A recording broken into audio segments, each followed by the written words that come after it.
नमस्कार मित्रों, स्वागत है आपका इक्ष्वाकु क्लासेस में। और मैं विपिन गर्गाचार्य। आज हम बात करेंगे कर्मकांड के विषय के बारे में। जो आपका कर्मकांड है, यहाँ से भी आईटी जेसीओ में और आपके धर्म शिक्षक में बहुत सारे प्रश्न देखे गए हैं, आज तक बने हैं। और आपको साक्षात्कार में जो कर्मकांड है बहुत ही सहायता प्रदान करने वाला होगा। तो आप अपनी तैयारी को बेहतर करते रहें, तैयारी को करते रहें, क्योंकि समय बहुत ही कम रह गया है। सिर्फ आपके पास में लगभग 2 महीने हैं और 2 महीने से भी कम ही है। तो 2 महीने में अपनी तैयारी को जो बेहतर बनाएं, थोड़ी सी मेहनत को बढ़ा दें। और मॉक टेस्ट जो है आपके देखिए चालू हो गए हैं 1 जनवरी से। सभी के कोर्स में मॉक टेस्ट आपको प्रोवाइड कराए जा रहे हैं। 50 प्रश्न का मॉक टेस्ट है और उसमें आपको अपना मॉक टेस्ट लगाएं और अपनी जितने भी आपकी प्रश्नावली है उसको थोड़ा सा इंक्रीज करें कि कौन सा प्रश्न आपसे नहीं हो रहा है, कौन सा आप कर रहे हैं। ये सारी चीजें वहां पर आपको देखने को मिलेंगी। तो आज हम बात करेंगे कर्मकांड के विषय के बारे में, जो कि आपके आईटी जेसीयू के लिए बहुत ही महत्वपूर्ण विषय माना जाता है। आईटी जेसीयू की बहुत सारी वीडियो पहले से अपलोड है। आपने, आशा करता हूं कि सभी की तैयारी करी होगी, अच्छे से तैयारी कर ली होगी, अपने हाथ से स्वयं नोट्स बनाते रहें। तो आइए समझेंगे आज हम कर्मकांड के बारे में। सबसे पहले मान लीजिए आपको आईटी जेसीयू में आप जो है साक्षात्कार देने के लिए गए हैं। साक्षात्कार में आपको पूछ लिया जाए कि बताइए कि जितने भी हम कृत्य करते हैं, धार्मिक कार्य करते हैं, उसमें शिखाबंधन क्यों किया जाता है, शिखाबंधन करना क्यों चाहिए, अर्थात शिखाबंधन का कोई भी ऐसा श्लोक सुनाइए कि जिससे हमें पता लगे कि शिखाबंधन करना जरूरी है। ऐसा कोई श्लोक अगर आपसे पूछ लिया जाए तो आप वहां पर क्या जवाब देंगे? आइए नोट करते हैं। सबसे पहले डाल लेंगे कि शिखा बंधन क्यों करना चाहिए।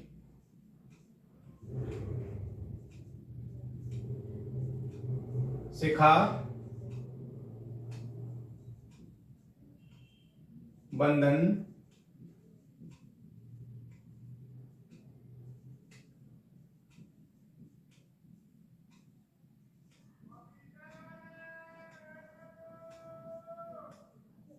शिखा बंधन क्यों करना चाहिए, मान लीजिए आपको पूछ लिया जाए तो आपको सबसे पहले तो श्लोक सुनाना है। तो श्लोक को नोट कर लेंगे और अच्छे से इसको तैयार करेंगे कि स्नाने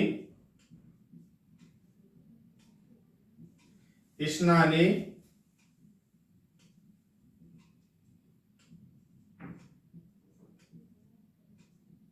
दाने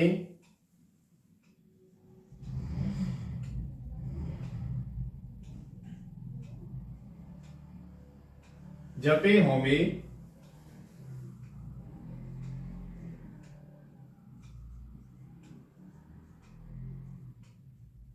संध्यायाम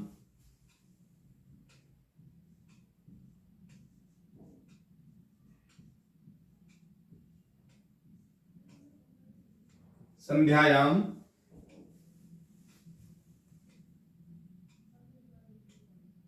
देवतार्चने। स्नाने दाने जपे होमे संध्यायाम देवतार्चने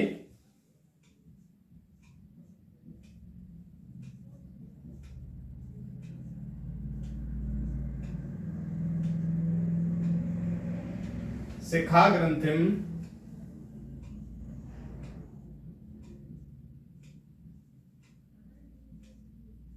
शिखा ग्रंथिम विना कर्म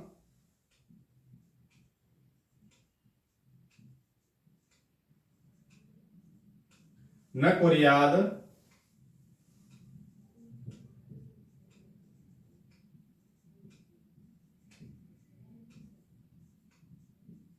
वे कदाचन।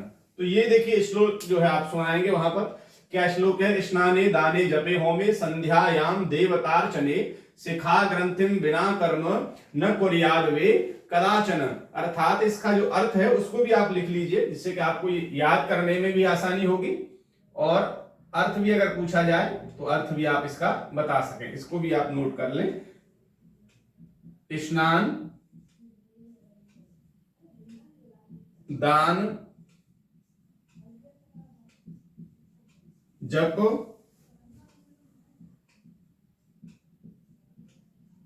होम संध्या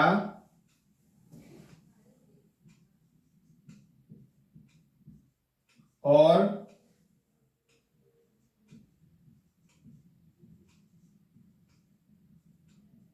देवार्चन अर्थात देवताओं की पूजा, कर्म बिना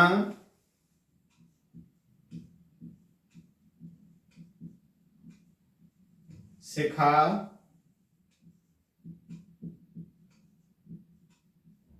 बांधे कभी नहीं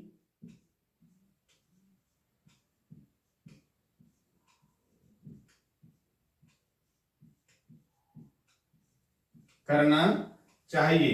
तो मान लीजिए आपको पूछा जाएगा कि पूजा पाठ का जो भी हम कार्य करते हैं तो उसमें शिखा का बांधना क्यों जरूरी माना गया है, शिखा को क्यों बांधा जाता है, तो आपको यही बताना है। पहले श्लोक स्नाने दाने जपे होमे संध्यायाम देवार्चने शिखा ग्रंथिम बिना कर्म न कुर्याद वे कदाचन। और बताना है कि देखिए श्रीमान जी कि स्नान, दान, जप, होम, संध्या और देवार्चन कर्म जो है बिना शिखा बांधे कभी भी नहीं करने चाहिए, ऐसा हमारा शास्त्र में कहा गया है। और ये जो श्लोक है और ये अर्थ है ये सभी आपको जो है नित्य कर्म पूजा प्रकाश में मिल जाएगा। मान लीजिए अगर पूछते हैं कि ऐसा कहां लिखा है तो आप बताएंगे कि यह नित्य कर्म पूजा प्रकाश में लिखा हुआ है, तो ये आप उनको बता सकते हैं। आइए बात करेंगे अगले पॉइंट के बारे में। ये श्लोक आप अच्छे तरीके से याद कर लीजिएगा, बहुत ही महत्वपूर्ण है आपके लिए। मान लीजिए पूछ लिया जाएगा कि पिंडदान देने के बाद में क्या प्रार्थना करनी चाहिए, ये आपके साक्षात्कार के लिए बहुत ही महत्वपूर्ण है। पिंडदान के बाद लिखित परीक्षा में यहां से आना संभव नहीं है, लेकिन साक्षात्कार के लिए बहुत ही महत्वपूर्ण है। पिंडदान के बाद क्या प्रार्थना करनी चाहिए।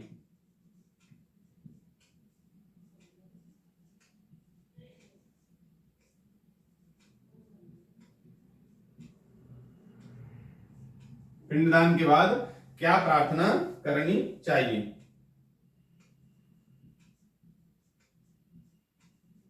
जो श्लोक है वो नोट कर लें आप, ये श्लोक आपको सुनाना है। अनादि, ये पूछा जाएगा कि पिंडदान के बाद क्या प्रार्थना करते हैं, वो श्लोक आप सुनाइए। तो श्लोक जो सुनाना है, अनादि निघ्नो देव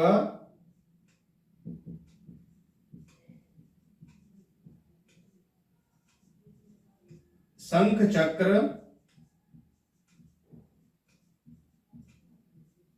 मदाधरा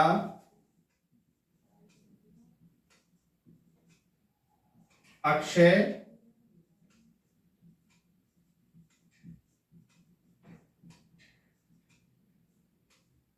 पुंडरीकाक्षः प्रेत मोक्ष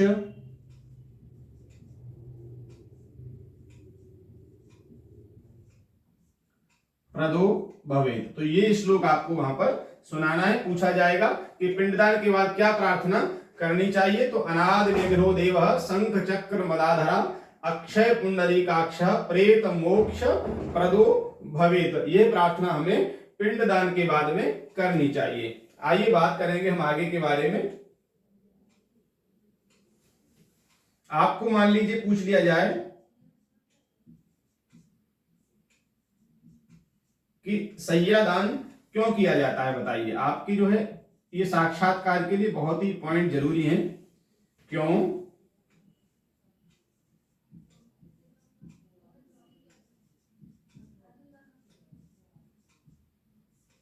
सैयादान क्यों करना चाहिए या किया जाता है।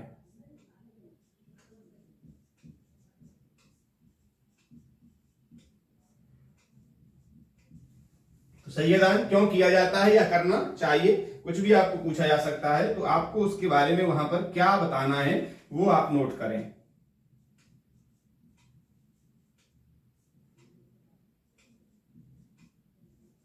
आपको बताना है कि श्रीमान जी मृत्यु के बाद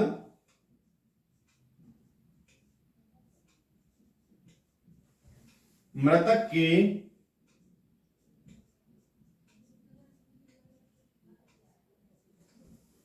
निमित्त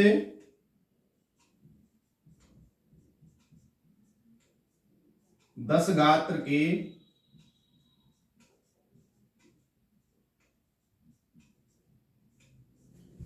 पिंडदान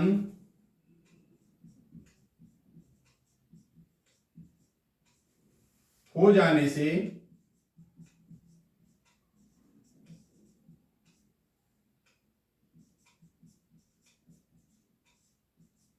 जब सपिंड का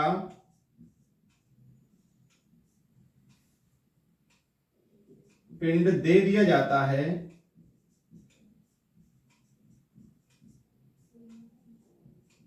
दे दिया जाता है,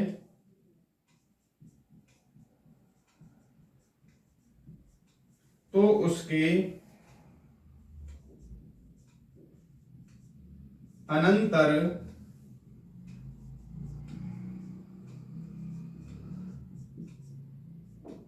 सय्यादान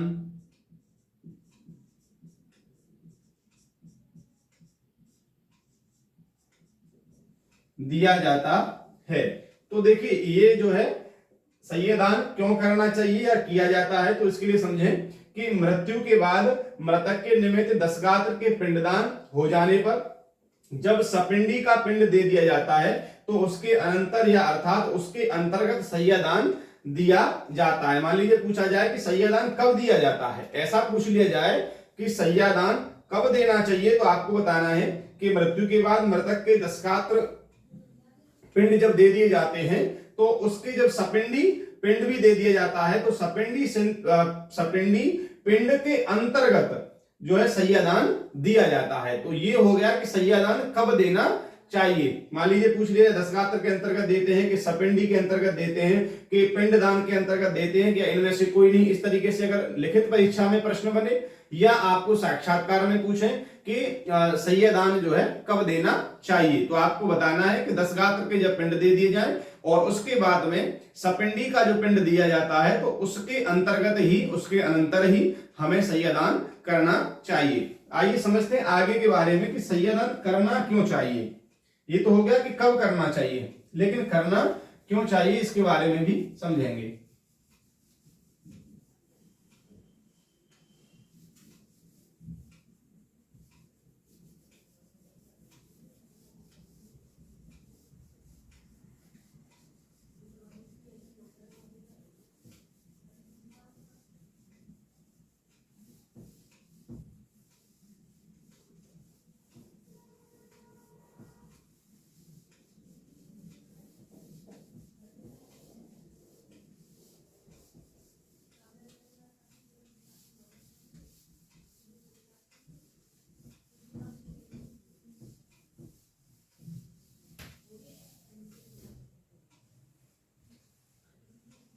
तो पिंड क्यों देना चाहिए, अब ये जो है आप बात समझें।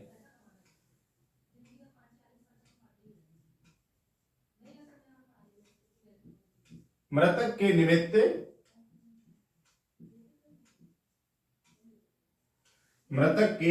निमित्त सय्या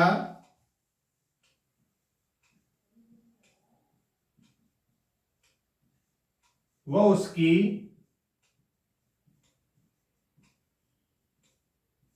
सहायक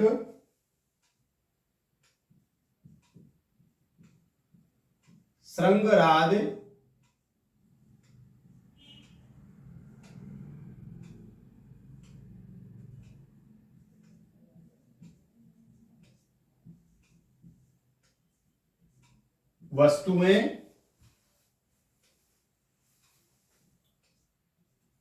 वस्तुओं का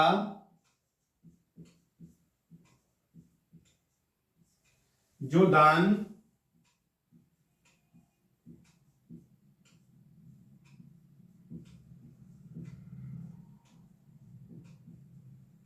दिया जाता है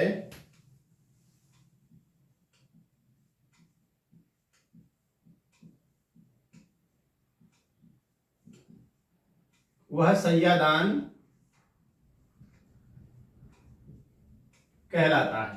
तो ये इसमें आप समझेंगे कि सय्यादान क्या कहलाता है। उसमें आपने समझा पहले पॉइंट में कि सय्यादान कब करना चाहिए, सपिंडी के बाद करना चाहिए, सपिंडी के अंतर्गत करना चाहिए। और सय्यादान होता क्या है, तो आप बताएंगे कि मान लीजिए मृतक के निमित्त जो हम सैया और उसकी सहायक श्रृंगारादि वस्तुएं जो हम दे रहे हैं, सहायक वस्तुएं जैसे सैया हो गई, उसमें बिछाने की दड़ी हो गई, उसके ऊपर चद्दर हो गई, तकिया हो गया, ये सारी चीजें ओढ़ने के लिए कंबल, रजाई आदि इत्यादि जो भी आपने दिया है, ये श्रृंगारादि वस्तुओं के अंतर्गत आते हैं। तो ये वस्तुओं का जो दान दिया जाता है वह सैया दान कहलाता है।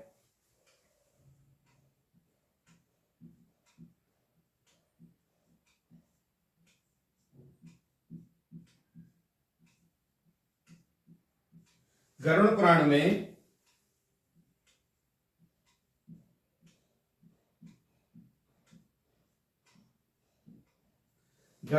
में कहा गया है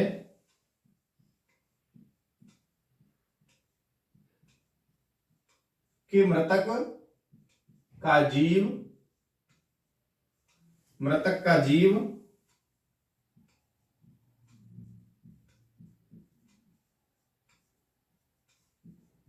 यमलोक में जाकर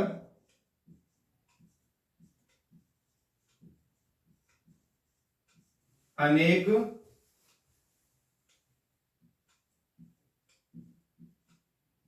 प्रकार के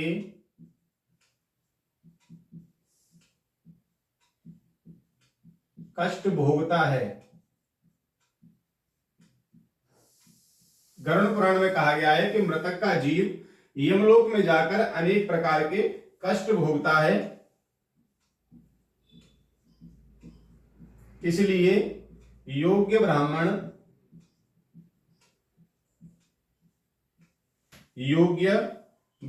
को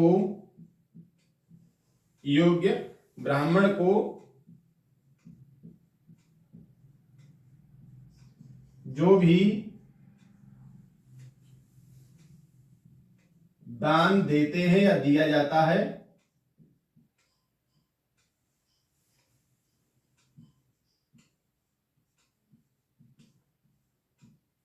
वह सब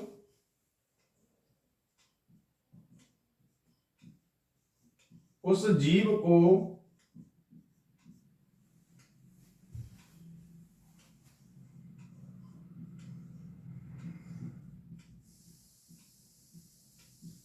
यमलोक में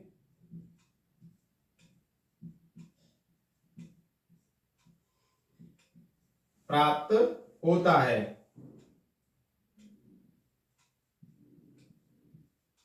और उससे उसके कष्ट की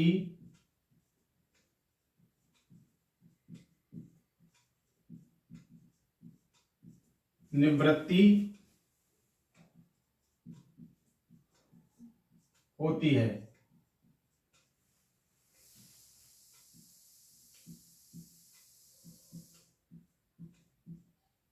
इसीलिए सैयादान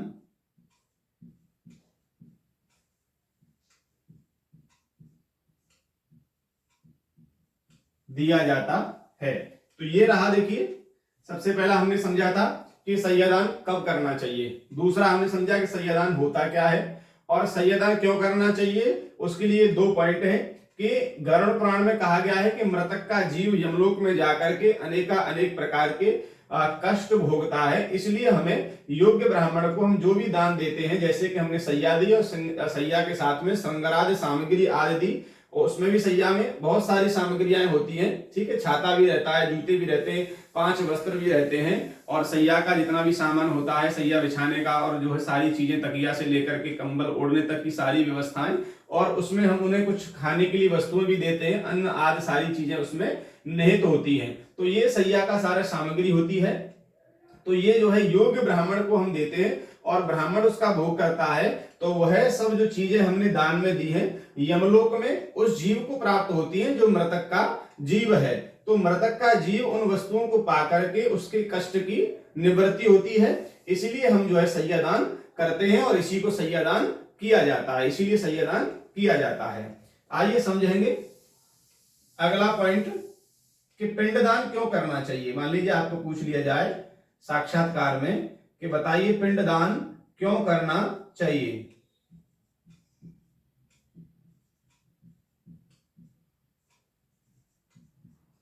बहुत ही महत्वपूर्ण पॉइंट है ये आपके साक्षात्कार के लिए भी, और हो सकता है कि यहां से आपकी लिखित परीक्षा में प्रश्न बन जाए। वैसे आज तक बना नहीं है, लेकिन कुछ भी कह सकते हैं, आगे बन सकता है, तो आप अपनी तैयारी को अच्छा करें। पिंडदान क्यों करना चाहिए समझेंगे। मृतक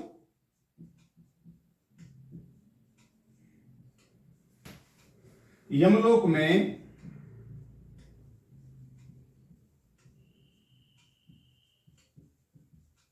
भूख प्यास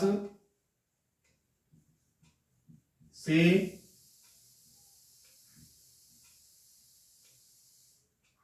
पीड़ित होकर, भूख प्यास से पीड़ित होकर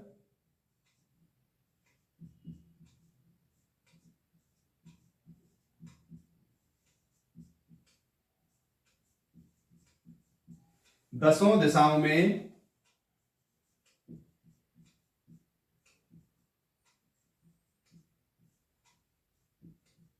घूमता रहता है।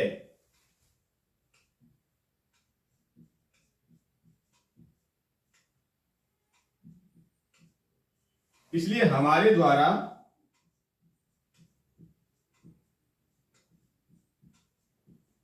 दिए गए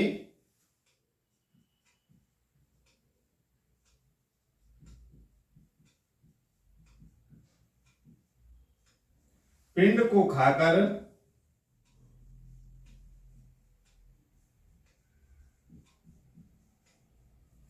मृतक धैर्य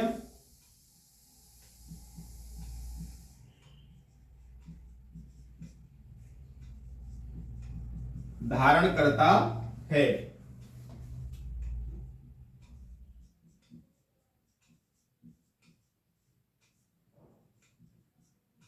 जो पिंड हम दान करते हैं या दान दिया जाता है,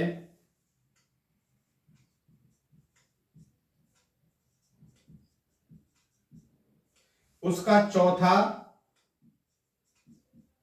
भाग या अंग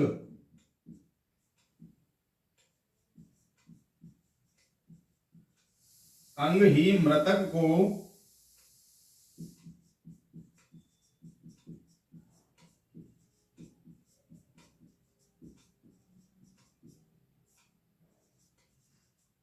खाने को मिलता है। तो ये देखिए पिंडदान क्यों करना चाहिए, इसको समझ लें कि मृतक जो है, मान लीजिए पूछ लिया जाए आपको, जो है साक्षात्कार में आप बैठे हैं और आपको पूछ लिया जाए कि बताइए कि पिंडदान क्यों करना चाहिए, तो आप कहेंगे कि देखिए मृतक जो रहता है, मृतक यमलोक में जाकर के भूख और प्यास से दुखी होकर के दसों दिशाओं में भटकता रहता है। वह चाहता है कि मेरे कोई परिवारी जन मेरे लिए पिंडदान करें, तो जिससे मेरी जो क्षुधा है, भूख है, वह मिट जाए।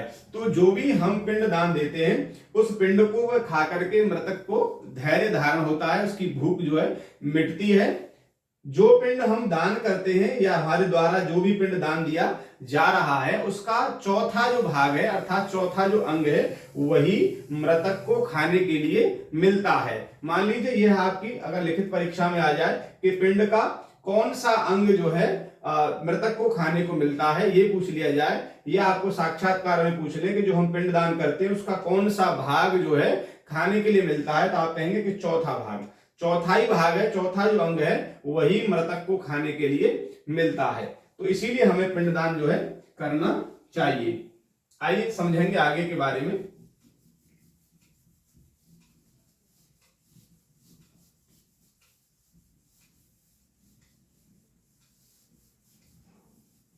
समय बहुत कम रह गया है देखिए आपके पेपर में, तो अच्छी तैयारी आप करते रहें और रिवीजन जरूर करें प्रत्येक चीज का। वीडियो जो भी आप देख रहे हैं, नोट्स बना रहे हैं, उसका रिवीजन आपका जितना अच्छा है उतना ही पेपर आपका अच्छा होने वाला है, ये निश्चित है। समय दीजिए, समय आपको कहीं से कहीं पहुंचा देगा। अगर आप समय को समय देंगे तो समय आपके लिए बहुत कुछ कर सकता है, इसलिए थोड़ा समय दीजिए और अपनी जो तैयारी को बढ़ाते रहिए।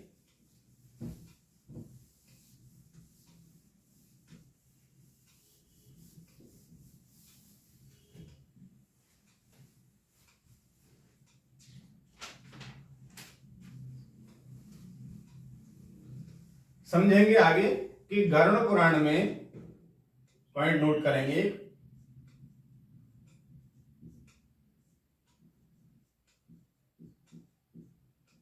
गरुड़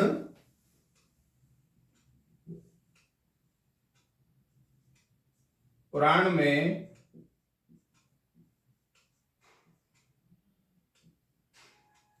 को का उल्लेख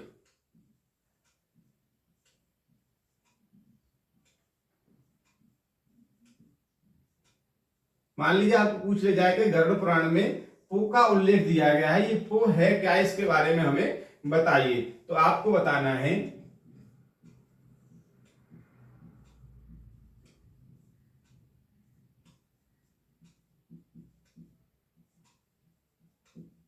गरुड़ पुराण में पो नामक नरक का उल्लेख हुआ है। पो नामक क्या है, मान लीजिए पूछ लिया है कि पो है क्या, नरक है, स्वर्ग है या कोई अन्य वस्तु है, तो पूछ लिया जाएगा कि पो है क्या, तो आप कहेंगे गरुड़ पुराण में पो नामक एक नरक का जो है उल्लेख किया गया है, और इस नरक को पार करने के लिए, इस नरक को पार करने के लिए जो पो नामक ये जो नरक है, इस नरक को पार करने के लिए पुत्र आवश्यक है, पुत्र आवश्यक है। जो पितृ ऋण होता है वह ऋण पुत्र से ही उतरता है, इसलिए पितृ ऋण से ऋण होने के लिए हमें पुत्र की आवश्यकता होती है, और यह पुत्र ही हमको जो है पो नामक नरक से जो है बाहर निकाल सकता है।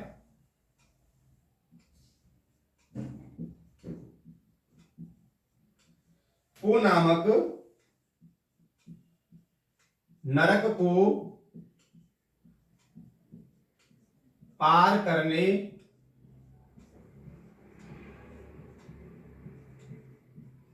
के लिए बेटे को पुत्र कहा गया है, कहा गया है। मान लीजिए आपको पूछ लिया जाए कि बेटे को पुत्र क्यों कहा जाता है, तो आप कहेंगे कि पो नामक नरक को पार करने के लिए बेटे को पुत्र कहा गया है, क्योंकि जो पुत्र है वही हमें पो नामक नरक से पार कर सकता है। तो ये आप वहां पर अच्छे से बताएंगे। आइए कुछ और हम समझते हैं, छोटे छोटे जो पॉइंट हैं जो पिंडदान से और इनसे संबंधित हैं और आरटीजीएसयू के लिए भी महत्वपूर्ण हैं, उन्हें भी आप नोट कर लें। बोधायन,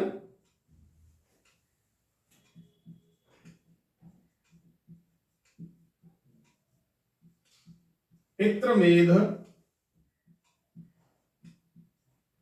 सूत्र में, बोधायन पितृमेध सूत्र में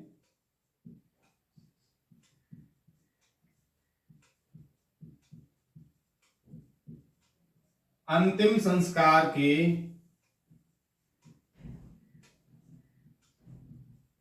महत्व को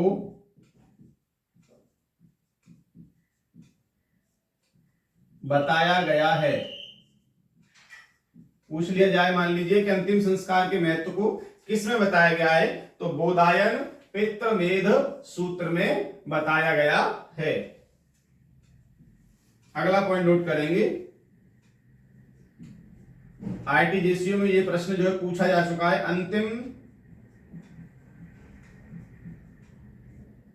अंतिम संस्कार में 5 पिंड दिए जाते हैं। पूछा जाएगा कितने पिंड अंतिम संस्कार में दिए जाते हैं, तो 5 पिंड दिए जाते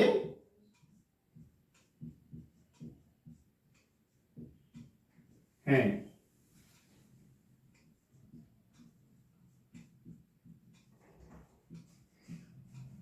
अस्थियां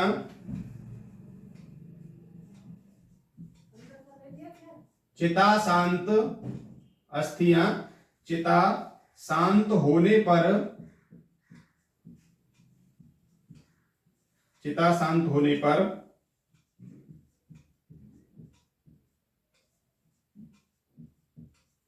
तीसरे दिन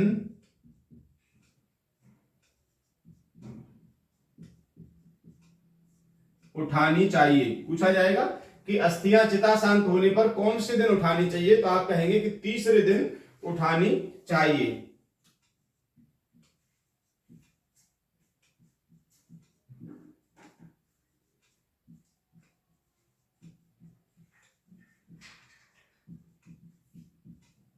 धर्म सिंधु के अनुसार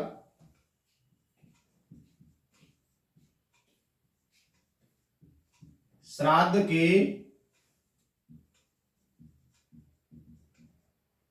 96 अवसर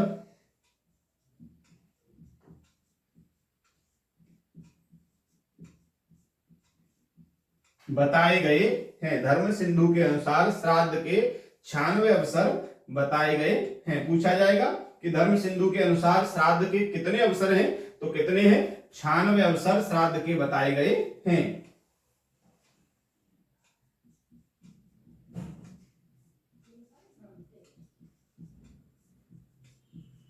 मत्स्य पुराण में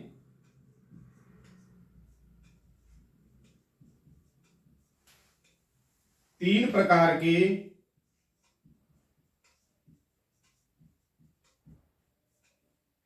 प्रमुख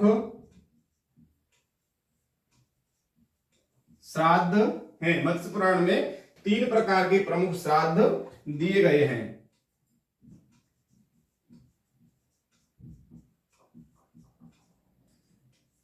विश्वामित्र,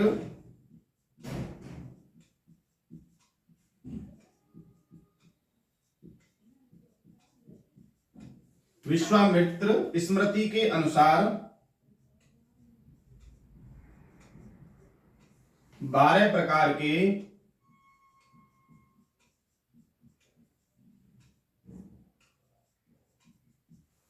श्राद्ध हैं।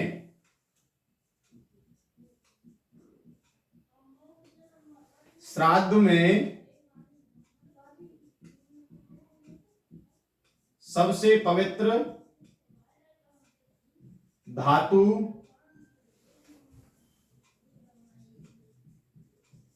चांदी मानी जाती है। चांदी अगर उसमें ना आए तो आप तांबा भी लगा सकते हैं, लेकिन चांदी जरूर आएगी, क्योंकि श्राद्ध में सबसे पवित्र धातु चांदी ही मानी गई है। तो ये हमारे देखिए बोधायन पितृमेध सूत्र में अंतिम संस्कार के महत्व को बताया गया है। और अंतिम संस्कार में 5 पिंडदान दिए जाते हैं। बहुत ही इंपॉर्टेंट है, इसको जो है आप अच्छे से याद कर लीजिएगा कि 5 पिंडदान अंतिम संस्कार में दिए जाते हैं। अस्थियां चिता शांत होने के तीसरे दिन उठानी चाहिए, ये भी बहुत ही महत्वपूर्ण है। धर्म सिंधु के अनुसार श्राद्ध के 96 अवसर बताए गए हैं। मत्स्य पुराण में 3 प्रकार के प्रमुख श्राद्ध हैं। विश्वामित्र स्मृति के अनुसार 12 प्रकार के श्राद्ध हैं। और श्राद्ध में सबसे पवित्र धातु कौन सी मानी गई है, चांदी मानी गई है। तो ये आपके कुछ सैयदान से संबंधित, शिखा बांधना कैसे हमको चाहिए, पिंडदान के बाद क्या हमको प्रार्थना करनी चाहिए, तो ये चीजें इस क्लास में आपने अच्छे से समझी। इनको अच्छे से तैयार करते रहिए, क्योंकि आपका जो पेपर है बहुत ही नजदीक आने वाला है, इसलिए तैयारी को बेहतर बनाए और गांडीव लेकर के अर्जुन की तरह रण में कूद पड़िए कि कौरवों के दल की बाधाओं को अगर दूर करना है तो आपको अर्जुन बनना ही पड़ेगा। और अर्जुन बन करके गांडीव लेकर के जो कूद पड़ा है वह अपनी मेहनत के साथ में इस एग्जाम को पार कर ही जाएगा, ये निश्चित बात है। इसलिए अपनी तैयारी को एक अर्जुन योद्धा की तरह आप अपनी तैयारी को बना लीजिए कि मुझे जो है गांडीव उठा करके ये महाभारत है और ये मुझे पार करना ही है।